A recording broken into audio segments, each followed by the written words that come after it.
India کے معروف عالم شاہی امام پنجاب کے بیانات کے لیے مولانا عثمان تھیرپی کو سبسکرائب کریں۔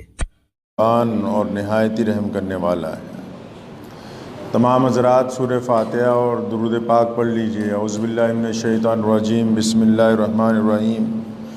الحمدللہ رب العالمین الرحمن الرحیم مالک یوم الدین، ایاک نعبد اہدنا الصراط المستقیم صراط الذین انعمت علیہم غیر المغضوب علیہم ولا الضالین آمین۔ درود پاک پڑھیے۔ اللہم صلی علی محمد وعلی آل محمد کما صلیت علی ابراہیم وعلی آل ابراہیم انکا حمید مجید۔ اللہم بارک علی محمد وعلی آل محمد کما بارکت علی ابراہیم وعلی آل ابراہیم انکا حمید مجید۔ رمضان الکریم کے گزرنے کے بعد ہم سب پر یہ ذمہ داری عائد ہوتی کہ رمضان شریف میں جو نیک عادات روزے کے ذریعے اللہ تبارک و تعالیٰ نے ہمیں عطا فرمائی ہیں، وہ نیک عادتوں کا جو ہے وہ طبیعت میں، اخلاق میں، کردار میں ان کا اظہار ہوتا رہے۔ بہترین روزے دار وہی شخص بنتا ہے کہ جو رمضان گزرنے کے بعد بھی اس کی عادات کے اندر، اس کے چلنے پھرنے میں، گفتگو میں، عبادت کے معمول میں رمضان المبارک کی جو برکات ہیں، ان کے جو اثرات ہیں وہ مرتب ہوں، وہ نظر آئیں، وہی بندہ بہترین ہوتا ہے۔ اسلام نے، پیارے نبی حضرت محمد رسول اللہ صلی اللہ تعالی علیہ وسلم نے کائنات کی اور تمام انسانوں کی، بالخصوص اپنی امت کی تمام شعبوں میں رہنمائی فرمائی، اور ایسی مثبت رہنمائی فرمائی ہے تاکہ کہیں بھی کوئی باطل پرست طاقت جو ہے وہ اہل اسلام کو متاثر نہ کر سکے۔ آپ نے دیکھا ہوگا کہ آج کل سوشل میڈیا کا زیادہ زور ہے، اور اسلام مخالف طاقتیں جو ہیں وہ اس بات پر زور دیتی ہیں کہ کس طرح مسلمانوں کا جو جذبہ ہے یا جو ہمت ہے قوم کے اندر، اس کو کیسے مجروح کیا جائے۔ تو ہر ایک چھوٹی بات، بڑی بات، اس کو دوسرے نظریے کے ساتھ لوگوں کے سامنے پیش کیا جاتا ہے۔ ایک ایسا نظریہ بناتے ہیں جس سے مسلمانوں کو یہ احساس ہو کہ ہم آگے جانے کی بجائے پیچھے جا رہے ہیں۔ اور ویسے جنگی نقطہ نظر کا سیاسی اصول بھی یہی ہے کہ اگر کسی قوم کو ہلاک کرنا ہو، کسی کو برباد کرنا ہو، اگر کسی شخص کو بھی ہلاک کرنا ہو تو اس کے دل کے اندر دہشت بٹھائی جائے، متاثر کیا جائے ان کو اس بات سے کہ ڈرو، آنے والا وقت بہت خطرناک ہے۔ تو اس نقطہ نظر کو مشرکین مکہ نے بھی استعمال کیا مسلمانوں کے خلاف، کہ مسلمانوں کو دہشت زدہ کس طرح کیا جائے، ان کو اپنے ہتھیاروں سے ڈرائیں، اپنی طاقت سے ڈرائیں، اپنے قبائل سے ڈرائیں، دولت سے ڈرائیں، بڑی بڑی افواہیں پھیلائیں تاکہ جو حضور اکرم صلی اللہ علیہ وسلم کے جو ساتھی ہیں وہ نعوذ باللہ وہ افواہیں سن کر ان کو ایسا لگے کہ دشمن کی طاقت تو بہت زیادہ ہے۔ اور ایسا ہی آج کے دور میں بھی جو اسلام مخالف طاقتیں ہیں وہ سوشل میڈیا کے ذریعے ہر چھوٹی بڑی بات کو اس انداز کے ساتھ پیش کرتی ہیں کہ مسلمانوں کے دل بیٹھ جائیں اور ان کو ایسا لگے کہ اب اسلام جو ہے نعوذ باللہ دم توڑ رہا ہے۔ اور اس کا جواب دینے کے لیے تمام ملک کے علماء، مسلم دانشوران جو ہیں وہ بالکل خاموش ہیں۔ وہ شاید سمجھتے ہیں کہ قرآن اور حدیث نے اس طرف کوئی رہنمائی نہیں کی، جبکہ ایسا سوچنا نعوذ باللہ کفر ہے، غلط ہے، حرام ہے۔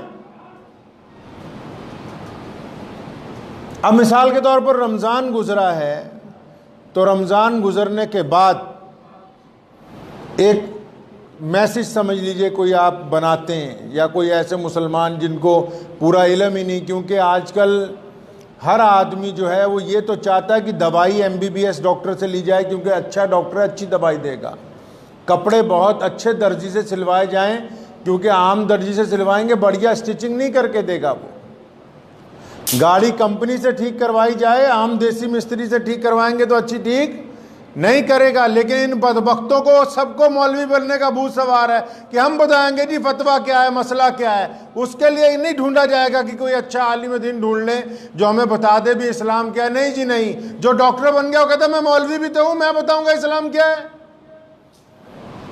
جو انجینئر بن گیا وہ کہتا ہے میں بتاؤں گا اسلام کیا ہے۔ اور یہ بتانے کے چکر میں خود بھی گمراہی کے اندر مبتلا ہیں اور قوم کو بھی گمراہی کی طرف تیزی سے لے کے جا رہے ہیں۔ اب جیسے رمضان گزر گیا، لدھیانہ ہے جیسے، یہاں سے ہزاروں لاکھوں لوگ اپنے گھروں کو گئے ہوئے ہیں،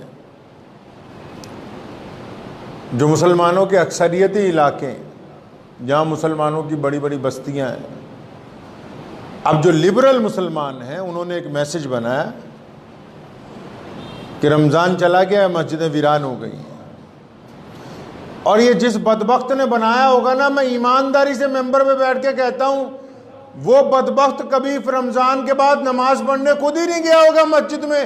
اگر وہ گیا ہوتا رمضان کے بعد مسجد میں نماز پڑھنے تو مسلمانوں کے اکثریتی علاقوں میں اسے مسجدیں رمضان کے بعد بھی بھری ہوئی نظر آتی، کیونکہ یہ خود نہیں گیا اور اس کی قسمت میں ہے ہی نہیں کہ اللہ اس کے رسول صلی اللہ علیہ وسلم کی اطاعت کرے۔ اس کے ہاتھ میں 24 گھنٹے فیس بک اور واٹس ایپ ہے۔ جیسا عمل خود کا ہوتا ہے ویسے ہی بندہ دوسرے کو سمجھتا ہے۔ نعرہ تکبیر، نعرہ تکبیر، تو کہنے سے مراد میری یہ ہے کہ ایسے میسیج اس لیے چلاتے ہیں ہم، جب ہم ایک بناتے ہیں تو جو آپ کیا سمجھتے ہیں کہ اسلام دشمن طاقتیں جو ہیں انہوں نے ہزاروں لوگ تنخواہ دے کے باقاعدہ IT آفیسز جو بنائے گئے ہیں ان میں ہزاروں لوگ بیٹھے ہیں جو سارا دن کام ہی یہی کر رہے ہیں کہ کس طرح اسلام کو بدنام کرنے کے لیے کوئی میسیج بنائیں، پھر اس کو فارورڈ کریں، پھر ہر ایک بندے تک پہنچائیں۔ اب ہم نے یہ ثابت کرنے کی کوشش کی کہ مسلمانوں کو کہ دیکھو جی رمضان چلا گیا، اب تو کوئی نماز پڑھنے والا ہی نہیں، جبکہ میسیج بنانے والے نے خود تو مسجد میں جا کر دیکھا ہی نہیں، خود تو گیا ہی نہیں مسجد میں کہ نماز پڑھنے والے ہیں یا نہیں ہیں۔ اس بات کی قید وہاں لگائی جا سکتی تھی ایسے علاقے میں جہاں مسلمان مزدوری کرنے آتے ہیں اور رمضان کے بعد عید منانے اپنے گھر وطن چلے جاتے ہوں، وہ مان سکتے ہیں کہ ان مسجدوں میں لوگوں کی تعداد کم ہی ہوئی ہو، لیکن جو مساجد ہیں ہی مسلمانوں کے گڑھ میں جہاں اب بھی فجر، ظہر، عصر، مغرب، عشاء میں 200 400 لوگ نماز پڑھتے ہیں، تو وہ چھپانا اور اسلام کے ان حصوں کو دکھانا جہاں سے مسلمانوں کی کمزوری کا اظہار ہو، یہ اس جنگ کا حصہ ہے جس کے ذریعے قوموں کے دل کے اندر ان کے دین کی، ان کے مذہب کی اہمیت کو کم کیا جاتا ہے۔ آپ معمولی باتیں ان کو نہ سمجھیں، قطرے قطرے ذرے جو ہیں، ریت کے ذرات بھی اگر متحد ہو جائیں تو طوفان برپا کر دیتے ہیں، ریت کے ذرے بھی اگر۔ اسلام دشمن عناصر جو ہیں وہ سوشل میڈیا کے ذریعے مسلمانوں کو دھڑا دھڑ میسیج آ رہے ہیں کہ جی ملک کا ایسا ہوم منسٹر بن گیا، فلاں فلاں کاغذ پورے کر لو۔ 350 سال ہم نے انگریز کے خلاف جنگ لڑی ہے، 350 سال ہم نے انگریز کے دانت کھٹے کیے، انگریز جیسا ظالم حکمران ہمیں اس ملک سے نہیں نکال سکا، تو آج کیا کوئی ایسا مائیکل ہال پیدا ہو جائے گا جو ہمیں ہمارے ملک سے نکال دے؟ کون لوگ ہیں یہ؟ وہی جاہل طبقہ ہے جن کو پڑھنا بھی پورا نہیں آتا، بس جس نے نیا موبائل لے لیا، جتنے میسیج اس کے پاس پڑھے وہ سب عثمان بھائی کو بھیج رہا کہ شاید ان کو پتہ ہی نہیں ہے کہ دنیا میں ہو کیا رہا ہے۔ آپ کو پتہ ہے حضور اکرم صلی اللہ علیہ وسلم کے دور میں حضور صلی اللہ علیہ وسلم کے خلاف میسیج جب آتا تھا کفار مکہ نعوذ باللہ حضور صلی اللہ علیہ وسلم کے خلاف جب میسیج ڈالتے تھے تو صحابہ اس کو ڈیلیٹ کر دیتے تھے. پتہ ہے یہ بات؟ کبھی پوچھا کسی مولوی سے جا کے کہ یہ میسیج کا کیا مسئلہ ہے؟ حضرات صحابہ کرام رضی اللہ تعالیٰ اجمعین کو جب کسی کفار مکہ نے راستے میں ٹکرا جاتا تھا کوئی، اس نے پکڑ کے نعوذ باللہ کہنا کہ تمہارے نبی نعوذ باللہ ایسے ہیں ویسے ہیں، اس صحابی رسول نے اس بات کو وہیں جذب کر کے اپنے اندر ہی ختم کر دیتے تھے. کبھی کسی کو بتانے نہیں جاتے تھے فلاں آدمی نعوذ باللہ رسول اللہ کے خلاف بولتا ہے. اور جب اللہ نے طاقت دی اور جب حرمت کا حکم نازل ہوا، اس کے بعد جو بدبخت رسول اللہ کے خلاف بولا، اللہ کے حکم سے اس کی گردن اس کے تن سے جدا کر دی گئی تھی. اٹھا کے موبائل ہاتھ میں پکڑ لیا قسطوں پہ، جو نعوذ باللہ صلی اللہ علیہ وسلم کے خلاف میسیج آ رہا ہے، مسلمانوں کے خلاف آ رہا ہے، دھڑا دھڑ آگے بھائی. جاہل قوم، اللہ کے نزدیک یہ گناہ ہے. کس نے کہا کہ اٹھا کے مسلمانوں کے خلاف میسیج فارورڈ کرو، مسلمانوں کو بتاؤ جی فلاں آدمی کا میسیج آیا، تمہاری بہو بیٹیوں کے خلاف یہ کریں گے؟ کس الٹا اس کو اگر ہم ختم کرتے، ڈیلیٹ کرتے، تو ہمارے خلاف جو طاقتیں لگی ہوئی ہیں وہ متاثر ہو جاتی. ان کا احساس ہوتا ہے اس بات کا کہ ان کو جا کے RTI میں ریٹنگ ملتی کہ مسلمان ان میسیجز کو ڈیلیٹ کر رہے ہیں، ان کو آگے بڑھنے سے روک رہی ہے ایک بہت بڑی قوم. تو دھڑا دھڑ جاہل لگے ہوئے ہیں. بس ایک موبائل لے لیا 10,000 کا، دھڑا دھڑ پورا اسلام اسی پہ بیان ہو رہا ہے. تلاتر صبح شام یہی کام ہے. فلاں میسیج آیا حضور صلی اللہ علیہ وسلم کے خلاف، 5,000 مسلمانوں کو بھیج رہے ہیں، 10,000 کو بھیج رہے ہیں، 200 کو بھیج رہے ہیں. بھیج رہے ہیں تو حضور اکرم صلی اللہ علیہ وسلم نے بھیجا ہے. جب کفار مکہ نہیں ہٹتے تھے حضور صلی اللہ علیہ وسلم کے خلاف باتیں کرنے سے، صحابہ کرام ان باتوں کو راستے میں ختم کر دیتے تھے.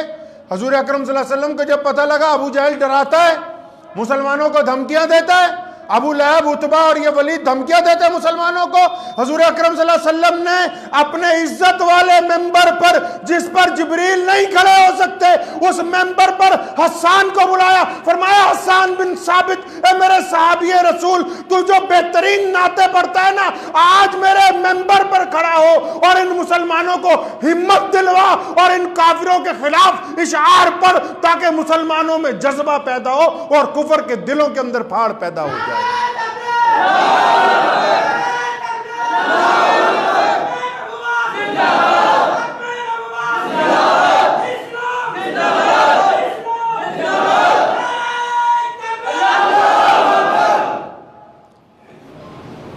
اسلام کو کھنگالیے، دیکھیے اسلام آپ سے چاہتا کیا ہے.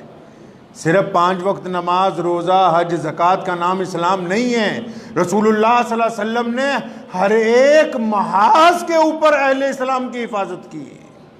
آپ تاریخ اٹھائیں، سیدنا ابو بکر مسلمانوں میں سب سے بڑے مسلمان ہیں. رسول اللہ کے بعد، حضور اکرم صلی اللہ علیہ وسلم کے بعد کائنات میں اگر کسی کو بڑا درجہ دیا ابو بکر کو دیا. لیکن ابو بکر کو یہ کبھی نہیں کہا رسول اللہ نے کہ میرے ممبر پر کھڑے ہو. عمر فاروق کو کبھی نہیں کہا میرے ممبر پر کھڑے ہو. لیکن اپنی زندگی میں حسان بن ثابت جو شاعر رسول ہیں، جو دشمنوں کے خلاف بڑی بڑی نظمیں پڑھتے ہیں، جو رسول اللہ کی شان بیان کرتے ہیں، فرمایا حسان ممبر پہ کھڑے ہو اور بتاؤ دشمن کو کہ ہم کون ہیں اور تم کیا ہو. اور میں بتاؤ ذرا ان کو. آج یہ لگے ہوئے ہیں 2,500 کے موبائل لے کے کہ ہم بتائیں گے جی ہم تو نماز ہی نہ پڑھ رہے. کون کہتا ہے نماز نہیں پڑھ رہے؟ تم نے دیکھا ہے رمضان کے بعد مسجدوں میں جا کے گئے ہو؟ رمضان کے بعد مسلمانوں تک ایسے لوگوں کے لیے یہ فیس بک، واٹس ایپ جہنم کے دروازے بن گئے ہیں، جو سارا دن مسلمانوں کے خلاف جو میسیج آتے ان کو دھڑا دھڑ آگے بھیج رہے. دھڑا دھڑ کئی اچھے پڑھے لکھے مسلمان کے جی فلاں منتری بن گیا ہے، اپنے پاسپورٹ بنوا لو، اپنا آدھار کارڈ بنوا لو. مسلمانوں کو ڈرانا، قوم میں بزدلی پیدا کرنا اسلام میں حرام ہے. جس طرح شراب حرام ہے اسی طرح یہ بھی حرام ہے. کون کہتا ہے نہیں حرام؟ جو سرکاری مولوی یا لیڈر یہ کام کرتے ہیں ان پہ لعنت ہوگی اللہ کی۔ ان بدبختوں کو یہ نہیں پتا کہ کسی مسلمان کی ہمت کو توڑنا، کسی بیمار کی ہمت کو توڑنا، کسی پڑوسی کی ہمت کو توڑنا، اپنے بھائی کے دل میں خوف پیدا کرنے کی کوشش کرنا، اپنے ہمسایوں کو ڈرانے کی کوشش کرنا، اپنی قوم کو خوفزدہ کرنے کی کوشش کرنا، یہ شریعت میں حرام ہے۔ کسی بھی طرح یہ اجازت نہیں دی جا سکتی کہ ایک بندہ دوسرے کو ڈرانے کی کوشش کرے۔ اس کو جہاں جائز قرار دیا، اس کو جائز قرار دیا رسول اللہ نے دشمن کے مقابلے میں، کہ جب دشمن ہمارے سامنے ہو اس کو خوف زدہ کرنا ہو تو بتاؤ اب کیسے کر سکتے ہیں۔ میں تو کام پکڑ لیا مسلمانوں نے، دھڑا دھڑ ایک دوسرے کے لیے میسج بھیج رہا، جی یوں ہو جائے گا یہ کر لو، یوں ہو جائے گا وہ کر لو۔ ٹیپو سلطان رحمۃ اللہ علیہ نے یہی تو فرمایا تھا کہ شیر کی ایک دن کی زندگی گیدڑ کی 100 سالہ زندگی سے بہتر ہے۔ بھائی اوپر لوگوں کو پھاند کے مت آئیے، وہاں بیٹھیے، بعد میں آئے تو۔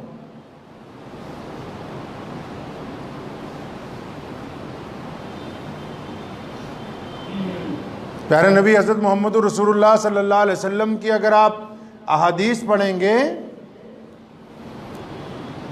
تو یہ تو پتہ ہے ہمیں اتنی دفعہ فلاں چیز پڑھو، اتنی دفعہ فلاں چیز پڑھو، نیکیاں ملیں گی، لیکن ہر ایک نماز میں رسول اللہ صلی اللہ علیہ وسلم نے جو متعدد دعائیں مانگی ان کے ساتھ ایک بڑی خوبصورت دعا مانگی۔ وہ کیا دعا ہے؟ فرمائے الہی میں آپ سے بڑھاپے اور بزدلی سے پناہ چاہتا ہوں۔ آپ ان دو لفظوں کی گہرائی پر غور کیجیے۔ فرمایا اللہ تعالیٰ سے، اللہ کریم سے یہ دعا اس لیے مانگی، یہ نہیں کہ حضور اکرم صلی اللہ علیہ وسلم پر نعوذ باللہ بڑھاپا آ جاتا، ہماری تعلیم کے لیے، امت کو سکھانے کے لیے۔ اور یہ نہیں کہ نعوذ باللہ حضور اکرم صلی اللہ علیہ وسلم بہادر نہیں ہے۔ حضور اکرم جنت میں ایک جنتی کے اندر 70 دنیا کے لوگوں کی طاقت ہوتی ہے، اور ایک نبی میں 70 جنتیوں کی طاقت ہوتی ہے، اور محمد الرسول اللہ میں تمام نبیوں سے زیادہ طاقت ہے۔ حضور اکرم صلی اللہ علیہ وسلم سے زیادہ بہادر آدمی روئے زمین پر نہ پہلے پیدا ہوا نہ اب قیامت تک ہو سکتا ہے۔ سیدنا علی مرتضیٰ رضی اللہ تعالیٰ عنہ فرماتے ہیں کہ میدان بدر میں ہم تھے، بدر کی ہولناک جنگ جب ہو رہی تھی، فرمایا جب ہم تھک جاتے تھے نا تو جس جگہ رسول اللہ دشمنوں کے خلاف لڑتے تھے تو رسول اللہ کے پاس آ کے کھڑے ہو کے کچھ دیر کے لیے سانس لیتے تھے، کیونکہ رسول اللہ کا ہی سایہ میدان بدر میں، سایہ یہ نہیں کہ چاروں طرف وہاں چھاؤں تھی، سایہ یہ کہ رسول اللہ کی ذات ہی ایک ایسی تھی جن کے آگے دشمن آگے نہیں پڑھ پا رہا تھا، حضور اکرم صلی اللہ علیہ وسلم تلوار لے کے دشمن کو روک رہے تھے۔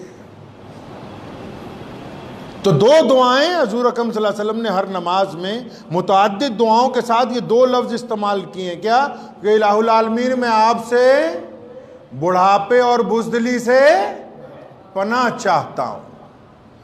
بڑھاپا بندے پہ آ جائے، دوسرے کا معذور ہو جائے، کسی کو اٹھا کے بٹھانا پڑے، لٹانا پڑے، کتنی سنگین حالات ہوتی ہیں اس بندے کے لیے۔ رسول کریم صلی اللہ علیہ وسلم نے امت کو درس دیا کہ اللہ سے بار مانگو کہ الہی جب تک زندہ رہیں اپنی طاقت کے اوپر زندہ رہیں، اور بار بار ہر ایک نماز میں تعلیم دی امت کو کہ اللہ بزدلی سے آپ کی پناہ چاہتا ہوں۔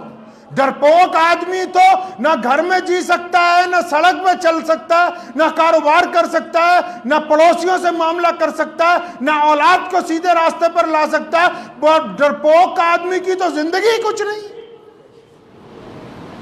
اور حضور اکرم صلی اللہ علیہ وسلم نے ان دو باتوں کی تاکید ہر ایک نماز کے اندر فرمائی کہ الہ العالمین میں آپ سے بڑھاپے اور بزدلی سے پناہ چاہتا ہوں۔ تو آج کے بیان کا مقصد آپ حضرات سے یہ تھا کہ جب کوئی میسج آتا ہے تو یہ نہ سمجھیں کہ قرآن اور حدیث میں اس کا ذکر نہیں ہے۔ رسول اللہ صلی اللہ علیہ وسلم کے خلاف، مسلمانوں کے خلاف جب کوئی گندی بات کوئی کہتا تو صحابہ اس کو آگے فارورڈ نہیں کرتے تھے، وہیں بات ختم کر دیتے تھے۔ تو جو لوگ ان باتوں کو آگے پہنچاتے ہیں وہ اس گناہ میں حصے دار ہیں، دشمن کے اس حملے کے مددگار ہیں وہ لوگ جو اسلام مخالف کرنا چاہتے ہیں۔ دوسری بات، جو ایسی باتیں فیس بک اور واٹس ایپ پہ آتی جس سے اہل ایمان کے دل کمزور ہو جائیں، کمزور دل لوگ پریشان ہو جائیں، ان کو دوسروں تک پہنچانا یہ حرام ہے، شریعت نے ان کی اجازت نہیں دی۔ الٹا اب ان کو حوصلہ دے گی، یہ جھوٹ ہے، بکواس ہے۔ اللہ نے ہمیں طاقت دی، ہم عزت دار قوم ہیں، پہلے بھی زندہ تھے، قیامت تک ہم موجود رہیں گے انشاءاللہ تعالی۔ اور جن کو یہ خام خیالی ہے کہ رمضان کے بعد مسلمان نماز نہیں پڑھتے، خدا را وہ خود ایک بار مسجد میں ضرور جائیں، پھر میسج فارورڈ کریں۔ دعا کیجیے اللہ تعالیٰ مجھے اور آپ سب کو ان باتوں پہ عمل کرنے کی توفیق عطا فرمائے۔